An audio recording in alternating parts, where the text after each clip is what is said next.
திண்டுக்கல்லில் உள்ள அண்ணா பல்கலைக்கழக பொறியியல் கல்லூரியில் தமிழக அரசின் உயர்கல்வித்துறை மற்றும் தொழில்நுட்ப கல்வி இயக்குநரகத்தின் வழிகாட்டுதலின்படி கல்லூரி கலைத்திருவிழா 2025 என்ற தலைப்பில் மாணாக்கர்களின் பல்வேறு கலைத்திறன்களை வெளிப்படுத்தும் விதமான கலைத்திருவிழா கடந்த 6 நாட்களாக நடைபெற்றது.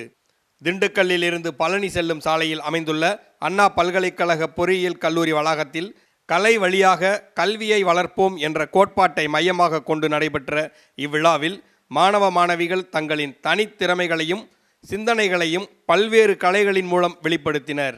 கடந்த அக்டோபர் மாதம் 31ஆம் தேதி தொடங்கிய இந்த கல்லூரி கலை திருவிழா நவம்பர் 5ஆம் தேதி நிறைவடைந்தது. நிறைவு விழாவில் அறிவியல் மற்றும் மனிதவியல் பிரிவு கணிதத்துறை உதவி பேராசிரியர் உமா வரவேற்புரையாற்றினார். கல்லூரியின் முதல்வர் டாக்டர் எஸ். சுதா தலைமை உரையாற்றினார். அவரது தலைமை உரையில் கலை மனதை மென்மையாக்குவதோடு கல்வியையும் மனித நேயத்தையும் ஒன்றிணைக்கும் தெய்வீக சக்தி என்று கூறினார். விழாவில் சிறப்பு விருந்தினராக PMT கல்லூரியின் மூத்த உதவி பேராசிரியர் டாக்டர் எஸ். ஜெயக்குமார் பங்கேற்று இன்றைய சூழலில் மாணவர்களின் தனித்திறமைகளை வளர்க்கும் முயற்சிகளை விரிவாக எடுத்துரைத்தார்.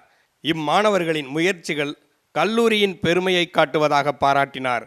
மாணாக்கர்களுக்கு பல்வேறு போட்டிகள் நடத்தி பரிசுகள் வழங்கப்பட்டன. கலை வழியாக கல்வியை வளர்ப்போம் என்ற உயர்ந்த நோக்கத்தை வெளிப்படுத்தும் வகையில் அமைந்தது இந்த கல்லூரி கலை திருவிழா 2025. விழாவின் நிறைவாக மின் மற்றும் மின்னணு பொறியியல் துறை தலைவர் டாக்டர் M. செந்தில்குமார் நன்றி உரையாற்றினார்.